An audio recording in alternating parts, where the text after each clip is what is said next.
If you've been scrolling TikTok or Instagram or any social media lately, you've probably seen it all. It's time for a new year, new you. Time to either maybe lose weight or, start a new exercise program.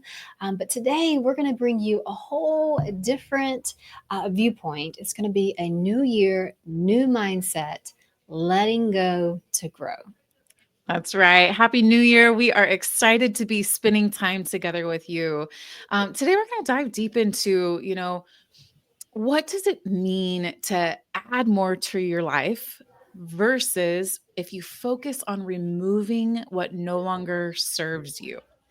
We really want to dive deep into why this approach matters, because a lot of times we want to add all of these things into our lives, especially when it's been a new year and, it just seems like, it's the never ending. I want to do this, and this.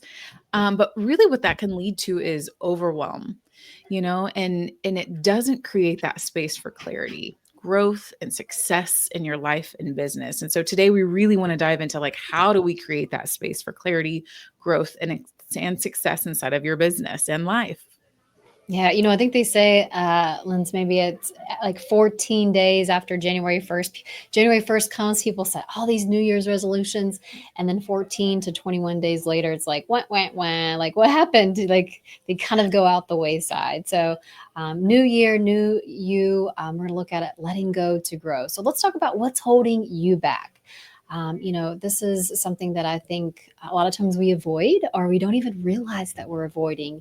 And it's holding on to guilt. I can think of times in my life where I didn't even realize what was holding me back, but a lot of it had to do with feeling guilty about something. So when you think about like what even is guilt? And guilt stems from the belief that, hey, I've done bad things and I need to be punished. And the impact that guilt can have on your subconscious. We have the conscious part of the brain and the subconscious part of the brain. The subconscious part of the brain is designed to create programs in life so that you don't consciously have to go through life thinking about things. And the impact of guilt on that subconscious really can lead to self-sabotage. And really, like, if you've ever experienced imposter syndrome, that's a good example of why of sometimes you may be holding on to guilt.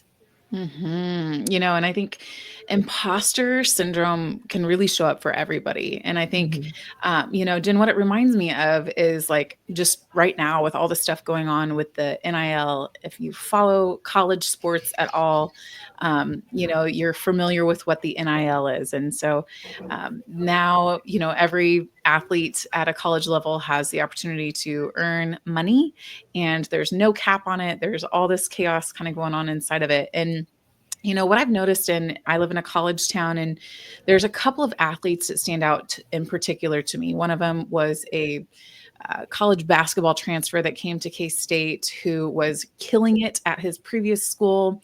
And, this was before an NIL deal. Now he got a couple $1 million and he's really struggled. He's doing like an average of 3 points per game. And I can just tell, from a perspective of, thinking about the conscious and the subconscious mind, what's going on with him. And it's, that low havingness. It's like, when you're in college, a lot of times like you just haven't had as much life experience yet, and so your havingness is usually pretty low. Most people don't go to college and think I'm going to be rich in college. They go to college and think, hey, I'm going to be broke and struggle, and maybe I'm going to have to debate between buying something off the dollar menu, or how I'm going to spend the very little amount of money that I have. And these young college athletes are coming in, and just their havingness isn't there for the life that it is that they're trying to create. And I think the same thing happens inside of the salon all the time. It's like you got to put in those reps, you got to put in that work, to really be able to see like, hey, I am worthy of this that I'm creating. Because if you had a brand new stylist come in and you just gave them $100,000 right off the bat, I'm sure we would all love to do that. It's not, whether we think that they have the havingness or not. It's whether they think that they are worthy of that, and guilt is the number one driver. Most of them would feel so guilty for that because they would probably be messing up hair left and right, even more than what you're supposed to have in that learning curve of being a new stylist or service provider on a team, mostly just because they wouldn't have the havingness for it yet. They haven't cleared the guilt. They haven't built the person that it takes to really maintain and hold that 100K salary or whatever it is. That's just an example. Ah, that's such a great example. I think about I had a cousin that actually won the lottery, and so like a lot of times you hear on TV like people winning the lottery and going broke, and Mhm. a couple months or couple years later. And my cousin, he actually won. I think it was 2.4 million out the door, and again, he didn't have that havingness. He had stories around guilt, around money, around behavior with money, and in less than 12 months, I think it was maybe 16 months, that 2.4 million was gone. And so like it is just so incredible to really think about this, is like how much is that low havingness stopping us from being like what we're fully capable of. And so like when you think about, keep talking about this idea of releasing guilt, and when you think about that, like taking time, this is a beautiful exercise to do with yourself, but taking time with yourself, like even setting a timer for 5 or 10 minutes, and then just writing down all the things that you feel guilty about on a piece of paper, like just in your own silence. No one has to be watching. You never have to share this with us ever with a single soul. And it can date back to when you were 5 or 6 or 10 years old. It doesn't have to be today. But like having that magic of writing everything down that you feel guilty about and reflecting on these feelings, wow, that is a huge symbolic act of release. And when you're able to release that, and you're able to like really clear that subconscious and really discover what you're fully capable of. Jen, I love that so much. I think really when you do clear that guilt, it removes all of those negative emotions that you have associated with Mhm. it. It really helps you to clear your subconscious mind so that you can actually take on new information. You and I were just talking about how, so many people do like positive affirmations and different things like that. And, if you don't have the space to take that stuff on, it doesn't matter. It doesn't Mhm. matter what you're saying to yourself at all. I am this, I'm that. Well, if you have guilt, you're never gonna believe that you are any of those things. So if you really do take the opportunity to, like Jen said, write that list of everything that you feel guilty about and burn it or rip it to shreds or flush it down the toilet or whatever it is that you do to eliminate that from your life, that's what can set you up to move forward without feeling like an imposter. It's that guilt that Mhm. makes you feel like an imposter. And I actually, just heard somebody talking the other day about parenthood. And a lot of parents think that, they help develop confidence in their kids by praising them. But actually what gives their kids confidence is having the competence to do different activities. And so really encouraging your kids to do the activities. So, this could relate inside of the salon by, not saying, "Oh, you did a great job, on that last highlight you did or facial you did." Sure, that's great. Giving that Mhm. positive feedback and affirmations it's a really great tool, but really talking about their competence and really showcasing like, hey, sometimes like they were brave in a situation, things like that, not just like giving the words, but like showing them how they are competent, showing your kids how they are competent, showing your teammates how they are competent. That's what can really help build that confidence, and it really all starts with eliminating that guilt to even be able to take something new on. Yeah, man, I love that. And so when you think about it, like really, when you're able to live in that space of letting go of guilt, it helps you to become more present and become a more empowered leader. Presence is really, it's very simple. It's really just to be with yourself, to be with someone. And like when you can live in that power of presence, I've experienced it myself, your life can change. And you're probably thinking, okay, well, what is presence again, Jen? And so presence really is just a simple exercise that helps You let go of bad feelings, thoughts, and pains. And it's not about adding anything, like Lindsay was saying, or like adding the affirmations or adding new ideas, but it's kind of clear. It's not kind of, it is clearing your mind of unwanted emotions. I love, that the power of presence is incredible. And I think, if you ever walk in to the salon and you can just tell somebody is discombobulated or they've got a lot going on, even just, taking 30 seconds or 60 seconds to sit across from them and experience a presence exercise can really transform their whole entire day. And, Mhm. also yours, like it's a powerful thing for both people. And so, you might be thinking, how do I practice presence? And it truly is when you sit across from somebody, knee to knee is great, and just look into each other's eyes. It doesn't even matter the time, really. You can start with 30 seconds, 60 seconds. You could even get to the point where you could do 5 minutes, 15 minutes. Jen, I don't know what the longest is we've done together, but like 30 or 60 minutes, Mhm. Yeah. But it really can be such a powerful thing, and there's a lot of questions that people have, when it comes to presence. Like, what if thoughts come up? you know, that's okay. Like, just let them come up and go. It's like when we resist them, that's what persists. So if a thought comes up, you can, watch it float away on a cloud, or watch it take off on a train, or, whatever it is. Just let it come and go naturally. It's okay. And some other people might think, what if I laugh or cry or feel sleepy?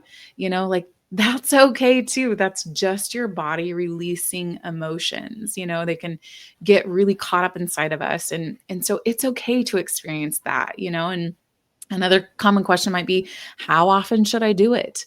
Anytime that you feel the need is the Mhm. perfect time. I think the power of presence, especially with a new um, service provider on your team, having that, the power of confront, which, like Jen mentioned, is just the ability to be with somebody or something. um, you know, Presence creates that. And that is Mhm. like one of the most powerful tools that you can give somebody inside of their tool belt. Because, as think back to when you were a new service provider, if that was ever a hat that you wore inside of your salon. Sometimes it was just like so scary to see that client for the first time. And that's presence. And when you can become more present with more people, that is one of the most powerful tools to have in your tool belt, for sure. Mhm. I remember you might have a similar story, Linz, when I first was taught presence many years ago. And I didn't, I think it might have been the way it was set up, or maybe I just didn't understand it. I thought I was supposed to stare into their soul, Yeah. and I was like, what is really happening here? And so, like, when one of our spiritual teachers, really Mhm. helped us to understand the power of presence, like really there's so much power in just being able to be with someone, to not have those judgments against them, to really just be there. Like, that is just like when you really can do that and teach your team to do that, like that's where like your life really can have a transformation.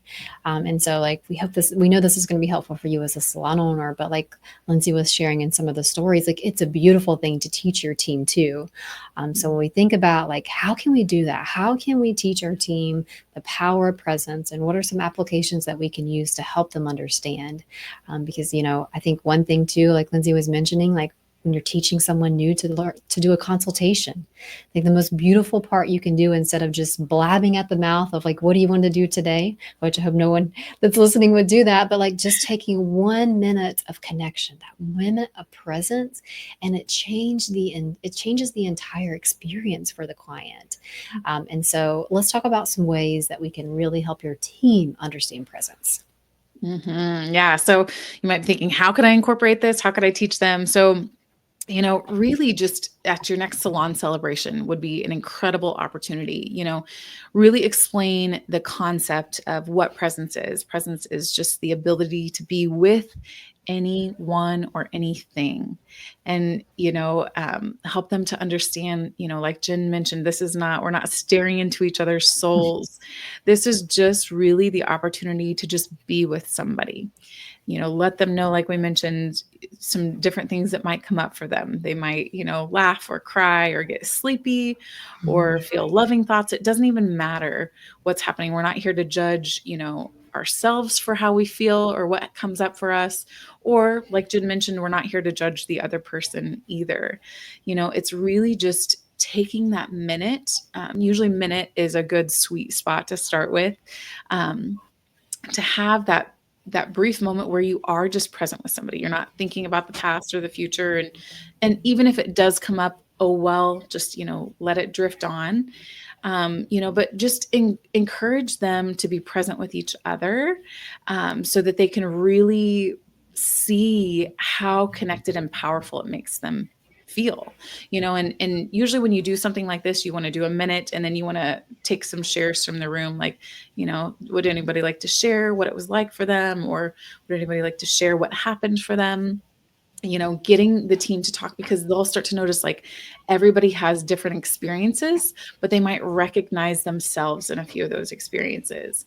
And I think what's really cool is, like, when you start doing this and you do it over, a couple years or whatever it might be, we don't do it at every salon celebration, but we do try to do it at least once a year, sometimes multiple times. It's fun to hear the people who've done it 4 years ago versus today, and just their experience and their, you'd never judge, nobody's experience of presence is right or wrong, but just to Mhm. hear their evolution with it is just really powerful.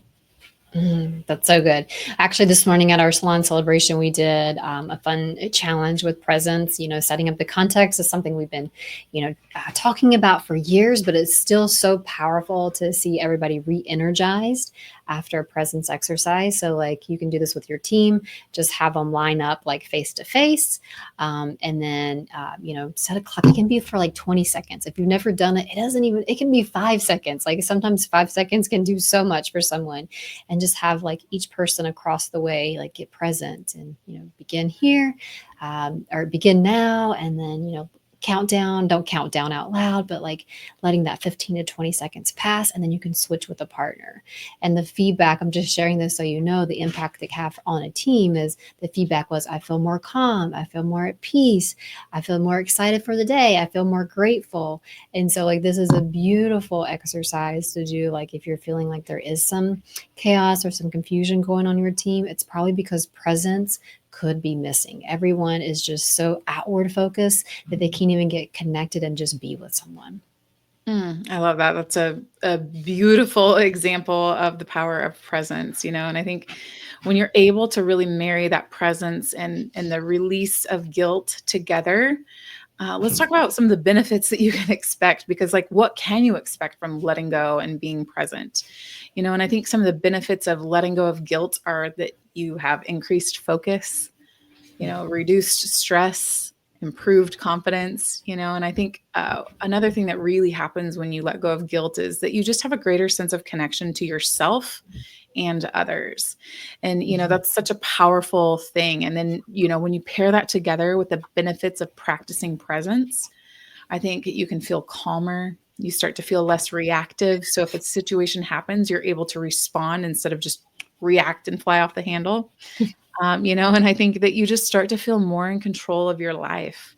It really helps enhance your communication and it strengthens your relationships, especially with people on your team, but, with anybody that you're practicing that presence with, for sure.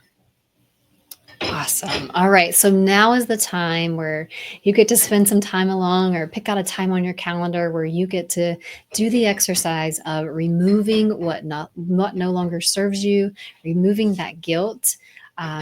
Do those exercises and you'll see a transformation in your life. Feel free to, share just even this podcast with your team, or share it with another salon owner that will help benefit their business, because we know the power of presence, the power just to be with someone, is something that gives you unshakable confidence and will transform your life. Thanks for tuning in. Happy New Year.